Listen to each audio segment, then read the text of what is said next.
The Oklahoma City Thunder are in a win-now mode, and they're looking to add players either to their bench and also potentially the starting lineup to help them reach the end goal of winning the 2025 NBA championship. But they have to do that in free agency and trades this offseason. And there are some big news and big rumors that are coming out that the Thunder could be adding a premier point guard to the bench this offseason. What up? It's Bryson Akins with another Thunder Digest video for you guys today. Before we get into all this, though, I want to take a moment and say, if you guys find yourself coming back on a regular basis and you enjoy the content on this channel, you want to stay up to date with daily Oklahoma City Thunder news, go ahead, hit the subscribe button. It's the best way to stay up to date when a new video drops on the channel, and it's the best way to support the channel. With that out of the way, we can go ahead and get into the video and talk about this guy. When I saw an article just yesterday about how the Thunder could potentially trade with the Utah Jazz, and it got me thinking, why not knock out two birds with one stone here? I'll talk about that in a later bit of this video. However, they were saying that the Thunder could explore options to trade for Utah's point guard Collin Sexton, and I have been high on Sexton ever since he was drafted. I think he can be a top 10 guard in the league if he keeps on putting in the work, kind of on par with De'Aaron Fox. I feel like they can be very similar to each other, and I think it'd be a great addition to this team. Yes, we have a ton of guards already on this team. However, when I was reading the article, it made one jarring point where I was like, okay, they have a point why we would trade and add another guard on this team. And realistically, if we trade for Sexton, we're also giving up a guard on our team as well. They're going to want a guard in for return along with some picks. So it just had me thinking a little bit, I think this could actually work out and make us better. I think we get an upgrade and on the bench, and also for the guard that we might potentially be giving up now. The trade package I put together, it could not be it. Could be something else, but I am going to go ahead and bring in the article from Sports Illustrated to talk about what they were saying in here. As I went ahead, pulled it up here, we're going to go ahead, break it down piece by piece here, give you my 2 cents on the whole topic. But Oklahoma City has a big offseason on the horizon. There's plenty of options and many different directions the Thunder could go. The good thing is that there doesn't seem to be a negative option. The team is clearly not far off after a widely successful season, and there's no major make or break moves that need to happen.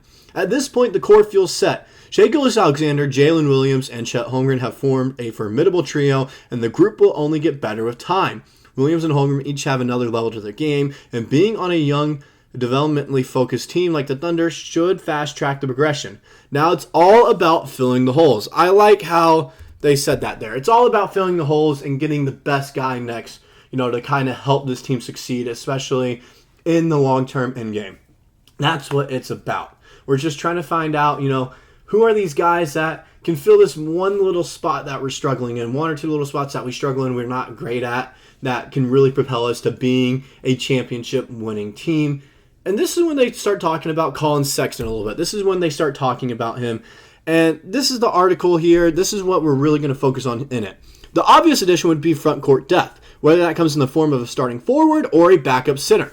But the other option that's flying under the radar is a self-creating six-man off the bench and a backup point guard to handle the ball. Utah Jazz guard Collin Sexton would give Oklahoma City's bench added firepower and seems like a good fit on paper. After a career year in Utah, his price tag could be steep, but it might be worth it for this young Thunder squad. Oklahoma City already has a lineup full of guards, so it's easy to assume the position might not be in need. But in the playoffs, it hurt the Thunder not having another creator. When Williams was struggling against the Mavericks, so much pressure fell on his shoulders of Gilgeous-Alexander. Adding a playmaker like Sexton would give the Thunder another look and be a luxury off the bench. I'm just going to look at the stats, but I already have it pulled up in later in the video. But this also said he played 26 minutes a game and came off the bench in 27 games. So he has experience coming off the bench. He has experience with multiple roles in his career. So that is a good sign showing if he came here and played on the bench, it's not like, he's never come off the bench before. In Utah, he played about a third of the season coming off the bench for them. So clearly, he has experience there, and I think it would be a great addition to the team. I think it would be fantastic for us to add Sexton. It does give us a premier six-man. It kind of reminds me of when we had Dennis Schroeder on the Thunder a few years back, how he was one of the top six men in the league. That's what it reminds me of, having Schroeder back on the bench. That's kind of the comparison I'm gaining from this. And I think it really would propel us to another step. Having 3 great guards coming off the bench in Isaiah Joe, Collin Sexton, and Cason Wallace, who is a great defender. Aaron Wiggins, our forward. And then you have Jay Will coming off the bench. Or even if you want to sign a center, if we have the cap space still in free agency, be a backup center, you can. Because Jay Will might be included in one of those packages. But I do know if we do this, we are going to be deep no matter what. Now let's go ahead and finish the article with what they had to say. Sexton would be a good complement to Gilgeous-Alexander and Williams too. The 3 need to play together in closing lineups on some nights. Until Cason Wallace can develop into an on-ball point guard, the Thunder needs another ball handling option off the bench. It would likely take more than a first-round pick, but it would be worth it for the Thunder. Stacking a player of Sexton's caliber for a few Oklahoma City's treasure chest of draft picks makes sense and would make the Thunder better. So clearly, it will make us better. Adding Sexton to your team, even if it's off the bench, like he'd be coming off the bench for a lot of teams, considering the point guard role is already filled with a bunch of teams with either young developing guys or guys that have already proven themselves or that are better than Sexton at the 1. Having Sexton off the bench is huge for us. It is. It talks about that glaring option that we don't really have a ball handler coming off the bench. And we have guys that handle the ball well, but not to Sexton's level. And it helps just to kind of have this floor general coming in off the bench that has played in starting roles, that has played for other good squads before. It helps to have that experience off the bench for us. Now, when you're looking at the stats too, he kind of fills the boxes. Last year in Utah, he had 19 points a game, 2.6 rebounds, 5 assists. Barely, like we're not going to worry about his blocks there. He's not really, shot blocker. Almost a steal a game, 2 turnovers a game, 2 fouls a game, 48% from the field, and almost 40% from behind the arc right there, right at 39. He's 6'3", 25 years old, so he's still young. He still can grow quite a bit in experience, of course, and also just kind of step up his game a little bit, take it to the next level just because of how young he is. He's still developing. He hasn't quite reached his prime. Here's some things that kind of stood out to me. 43% on corner threes. That is huge. That is huge for us. We can set screens down low for him with that second squad where he goes right around our big man down low, sets the screen, goes out to the corner, catch and shoot 3 ball there. 80% of his threes are assisted. That's nice to see. And then 31% of all shots are threes. So he shoots the 3 ball really well, or at least he did last season. He shoots that 3 ball well, and that could definitely help us out quite a bit. However, just one little thing I have about it. I don't know if he would be this guy that'd be catching and shooting off the bench. I don't know, because he's going to be our ball handler. Now, maybe off ball, he can move a little bit well. It just matters. It just comes down to our Aaron Wiggins and Isaiah Joe, our top scorers in that second string, going to be willing to kick it out there, or are they going to keep shooting shots that they are told to shoot last season? Because they're great shooters. I'm not saying that they aren't, and I don't want Aaron Wiggins, Isaiah Joe to stop shooting the looks that they get, stop taking those. It's just a matter of, is Sexton going to get frustrated if he comes to this Thunder squad and doesn't get the touches and shots that he was expecting to get? That's the only thing that comes to mind for me if we do trade for Sexton. How well would he mesh into the second string squad? And I think he can mesh well because it's a young team. Everyone's learning. Everyone's still trying to figure out what their exact role is. Some have already figured it out more than others. And I think the second string, it's a bunch of guys that kind of know what they are going to be in the league. They're just trying to refine it or add another skill set to what they are already capable of. Cason Wallace is going to be a great defender in the league. Aaron Wiggins, Isaiah Joe are going to be top-tier scoring options off the bench. Collin Sexton is going to be, I truly believe this, he can be a top 10 point guard in the league if you guys don't believe he already is. However, another glaring option at this, how are we even able to get Sexton? How? What does a package have to look like? Well, it talks about it in the article a little bit, how, okay, it's going to take more than just a first-round pick. I think it would take a player, either a forward or another one of our guards, and then also 2 first-round picks and a second-round pick for Sexton, because he did have a great year this season. However, I do think we can package him together.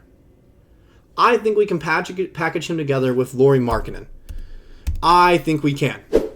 Because look at his contract here, first off. His contract is not bad. It's not a bad contract at all.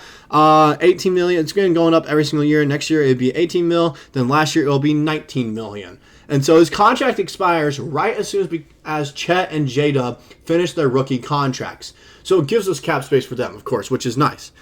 And then you look into the second thing here. This is a proposed trade I had, how we could also get Lauri Markkanen in this deal. So first you're going to notice Josh Giddey is going to be traded. Kenrich Williams and Gordon Hayward for a sign-in trade. I feel like Utah would like the veteran leadership there and give me a starter to help kind of push their rebuild in the right direction and give them veteran leadership because they don't really have a ton of that right now in Utah. So I feel like they'd be willing to do that on a friendly deal of 3-year, $45 million, 15 mil per year. Then these are the picks that we're gonna have to be giving up. We're gonna have to give up our first-round pick this year, I feel like, because they're going to be rebuilding for 2 years, so they're going to want to take one of these projects at the 12th overall pick that they can develop either in the G League or League for about 2 years. And then our 2025 first-round pick, 2026 first-round pick, 2026 second-round pick from Golden State, and a 2027 first-round pick from Denver for Collin Sexton and Lauri Markkanen. This ended up, it said it would work out and that everything lines up and that Utah would take this deal because there's 4 first-round picks just in that trade, and they're getting 3 players in return for 2. One guy that's still young, Kenrich Williams, who's a solid bench option, and Gordon Hayward, who can really, if he is in the right spot, if he's on the right kind of play style, he can be very good. He can be. I think that's the best option for us to kind of trade for both of them. I know I'm going on a little bit now. This is a longer video than usual. I just think if we're trading for Sexton, you might as well see if you can package Lauri Markkanen in that because that fixes both problems that we have right now for next season. We need more size at the 4. Lauri solves that. And then we need a little bit more playmaking off the bench. Collin Sexton solves that. And he can also steps into a starting role if any of our guys go down with injury for some reason because he has a good amount of experience starting. I think that, like, after reading that article and putting together that little trade package there that I had in my mind, I feel like that is the best option. That is the best thing that we can do this offseason. I feel like that instantly makes us the favorites to win the championship. I might be over-exaggerating a little bit there, a little biased because how good the Celtics are and how good they will be for years to come. I truly believe if we do that, the Celtics could be the only team that could potentially stop us. But I'm interested in what you guys think. Do you guys think Utah would be able to, be willing to package Lauri in a trade for Collin Sexton as well? Or is it going to be one of those things where you can have one guy, but you can't have the other? And who would you prefer us trying to trade for? And let me know your packages as well down there for a trade package for both of them. But that's all I got for this video, and I'll see you guys in the next one.